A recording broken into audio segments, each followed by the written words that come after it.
Bueno, muchas gracias por la invitación. La verdad que para mí es un honor compartir este encuentro con los dos expositores que me antecedieron. Y así como te presentabas que eras comunicólogo por adopción, yo les pido disculpas porque yo no sé nada de ciencia política. Yo lo único que sé y que hice en mi vida fue mirar la televisión. Y cuando ustedes, los politólogos, analizan la política espectáculo o la videopolítica de Sartori, que la citan tanto, yo veo programas de televisión y lo que veo es que hay una narrativa que comparten que es indiferente a la ideología del líder que está en el gobierno. Es decir, la idea de que hay una práctica de comunicación que atraviesa y que puede ser lo que vos decías, Philippe, de que es lo que veo que parece populismo, ¿no? Y entonces que uno en el análisis general dice, ay, ese es un populista, pero lo que tienen en común es cierto estilo de comunicar. Esta idea se la tomo a Mazzoleni, que él la aplicaba a Berlusconi, con una diferencia que intentaré justificar hacia el final.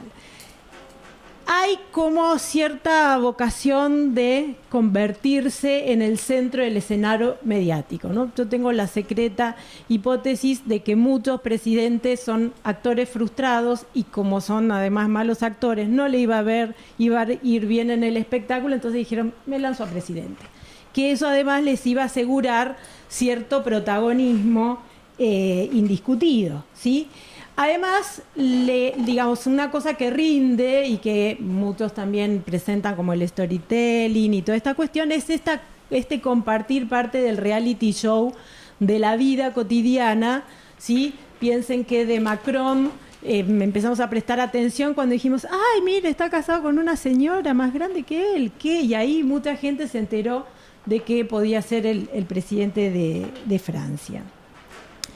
Y ahí es donde pongo ahí mi pequeña disquisición, ¿no? De no, para mí no estoy hablando desde la lógica del populismo, que ha sido también definido por algunos autores, algunas de las cosas se las robé a Philippe, ¿sí? Sino de la política pop o el populismo, para hacer un juego de palabras, ¿sí? Que tiene que ver con esta idea de que en vez de dirigirse a un colectivo políticamente ideologizado, en realidad se dirigen en muchas de sus comunicaciones a una audiencia indiscriminada, despolitizada o con una adhesión política muy cambiante. La lógica del caudillismo se reemplaza por esta lógica de un showman, ¿no? Era atrapante las cadenas de Cristina o las sabatinas de Correa eran un espectáculo en sí misma, independientemente de si estabas de acuerdo o no, o si las veías para enojarte, ¿sí? Todos usan, piensen cuánto, recuerden, por ejemplo, de Cristina Fernández, cuántas de las grandes movilizaciones estaban montadas alrededor de un show, que podía ser el bicentenario, que podía ser los recitales de tal, pero eran como el grupo soporte, ¿no? Hasta que entraba el líder y después montaba su discurso, el número principal.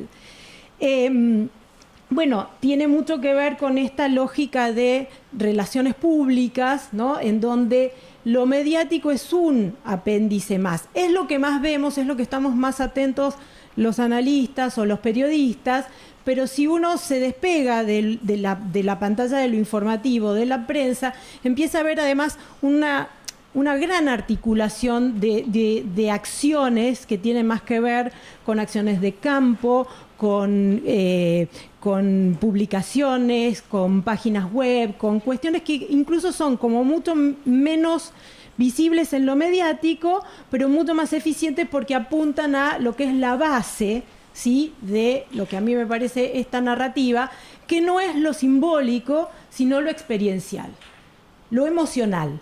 Acá la idea no es convencer desde lo racional, sino generar un impacto. Por eso por eso se han puesto de moda esta idea de los fuegos artificiales, que es como la apoteosis, ¿no? En donde uno termina y si no importa lo que dijo, pero te vas ahí arriba, porque los fuegos artificiales siempre son como muy, muy, muy choqueantes, sin distinción política, ¿no? Y acá es donde viene lo de las redes y el trabajo que hicimos con Silvio. Mucho del discurso venía a decir que esta desintermediación que se hacía del periodismo tenía que ver con una práctica de comunicación directa con la ciudadanía, ¿no? Entonces ellos iban a aprovechar esa horizontalidad que permiten las redes sociales para generar una comunicación directa con la comunidad. No los necesitaba ni a los medios ni a los periodistas. Y ahí es donde nosotros empezamos a ver si efectivamente eso pasaba. Philip, vos lo estás haciendo a Trump, yo los leía a diario, a Cristina, a Chávez, a años, llevo con esto, con lo cual, discúlpenme, he quedado así, ¿sí? Y sí puedo ver quizás un poco más de similitudes, ¿sí? Por esta idea de que es una práctica que incluso ahora, ¿no?, están escandalizados los medios diciendo, ¿cómo insulta tal medio? ¿Cómo insulta? Me pasaba con mis colegas de España, donde miraban a Trump diciendo, mira tal. Y claro, le empezaba yo a mostrar mi colección de tweets de Rafael Correa y era como un nene de pecho, un aprendiz, digo, para usar el nombre de su reality show. Lo que sí veíamos es que había esto que tan generosamente citó Philip, que había una réplica en las redes de lo que hacían en los otros canales. Por eso decía que se trata de una estrategia multimedia en donde agregan la pantalla de lo digital como una más. De hecho, la mayor parte de los contenidos que se tuitean son videos de YouTube que eran avisos publicitarios. Ahora lo estamos viendo en la campaña, ¿no? O las notas de prensa que obtenían, o las notas de prensa que querían comunicar. Con lo cual como que se incorpora un canal más a la acción de relaciones públicas, que pone al líder en el centro de la cuestión, ¿sí? El Photoshop. Les pido que recuerden estas imágenes, ¿sí?, de los líderes sacando una selfie para que veamos después la diferencia con Trump. Y este es el resumen del trabajo que hicimos con Silvio, ¿no? Que nosotros tratamos de analizar los varios líderes. Nosotros tomamos los datos cuantitativos de un estudio Burson Marsteller de 2012 a 2015, eso nos hizo el recorte de los líderes que tenían más de 1 millón de seguidores en esa época, con la idea de decir, bueno, pero hay algo distinto entre los populistas y los no populistas, o a los menos a los acusados o reconocidos como populistas, de aquellos que no eran sospechados ni acusados de populismo. Si ustedes se fijan, en todas las cuentas, la autopromoción es la principal actividad. Todos dedican, estoy aquí, estoy acá, voy a firmar tal, voy a salir de este lado, voy a dar una conferencia de prensa, voy a estar en el programa tal, ¿sí? Eso es lo principal. Pero después empieza a haber diferencias en lo que hacía a la presencia de la prensa, ¿no? Estos tweets que incluyan a la prensa como destinatario, por críticas o por invitación o por lo que fuera. Y la que había, pero digamos, ahí el comportamiento era digamos, no nos permitía sacar una conclusión equivalente para los distintos tipos de estilo presidencial.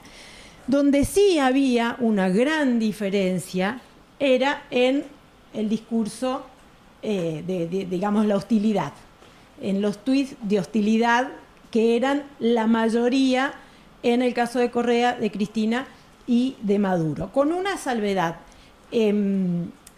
Maduro prácticamente no se pelea en directo. Es como que es un señor muy ocupado, entonces lo que hace generalmente es retuitear lo que otros se pelean o lo que dice BTV Televisión, ¿no? Digamos, todo el sistema de medios que tiene a servicio de la cuenta.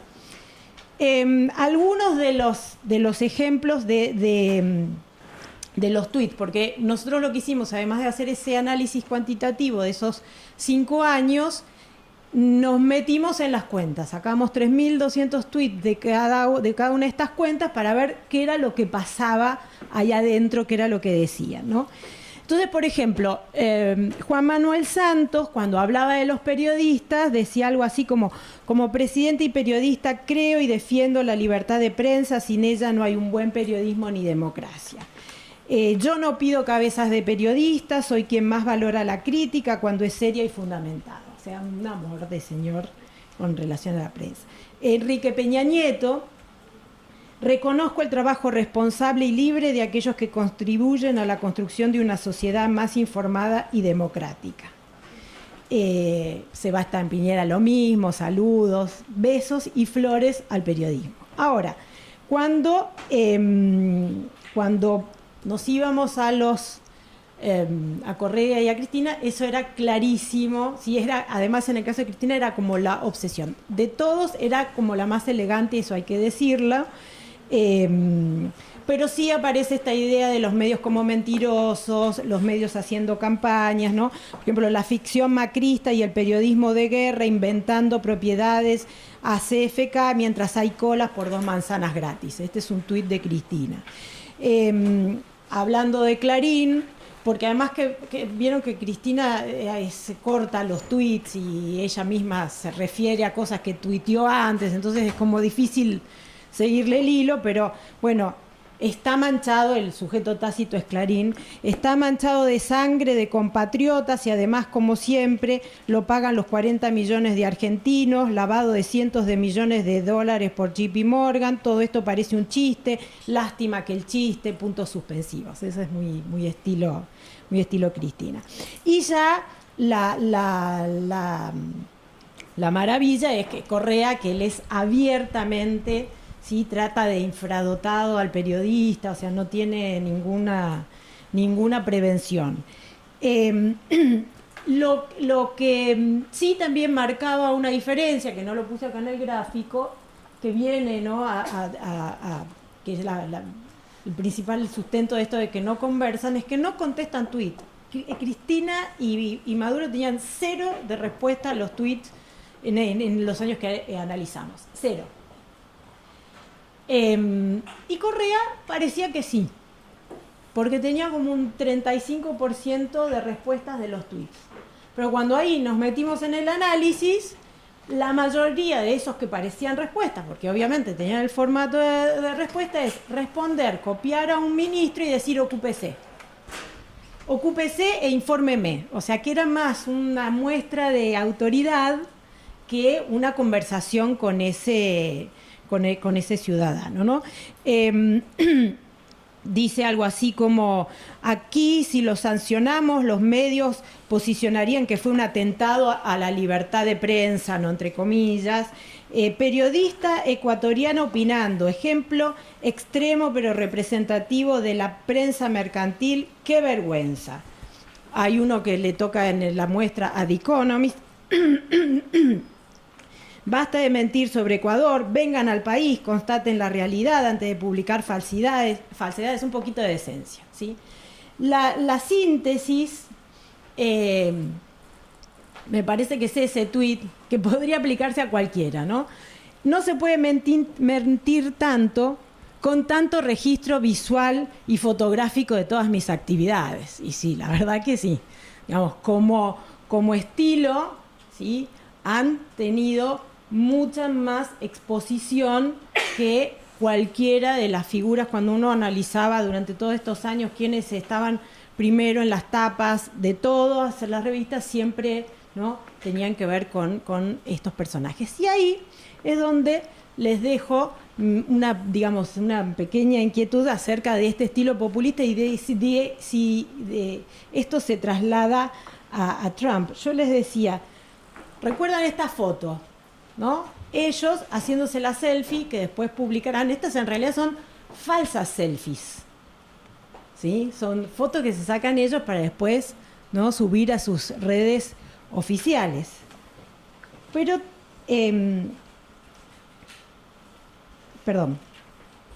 cuando vamos a el caso más interesante en cuanto a productividad y respuesta, es este.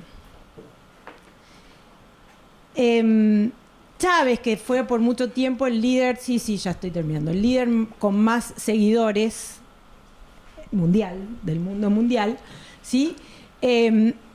Obviamente desde febrero de 2013 no tuitea más.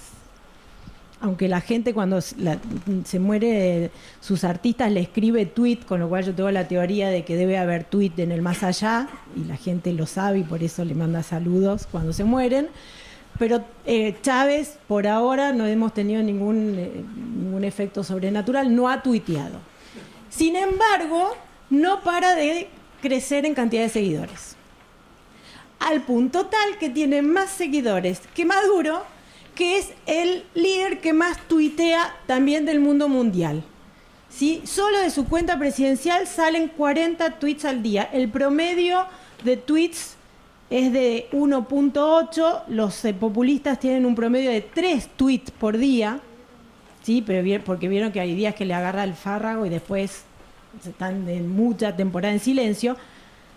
Maduro es una catarata de tweets y de retweets. Y sin embargo no logra desplazar al 0 tweets anual de los últimos 4 años de Chávez. Lo cual acá también nos plantea esa lógica, ¿sí?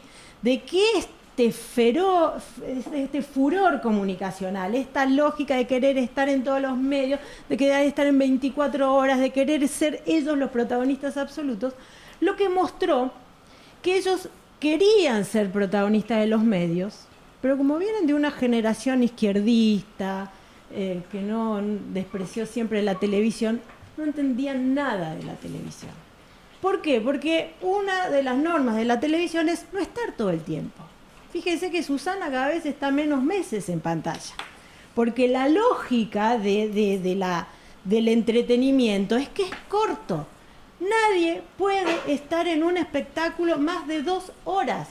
Cuando ustedes van a ver una película, preguntan, ¿cuánto dura?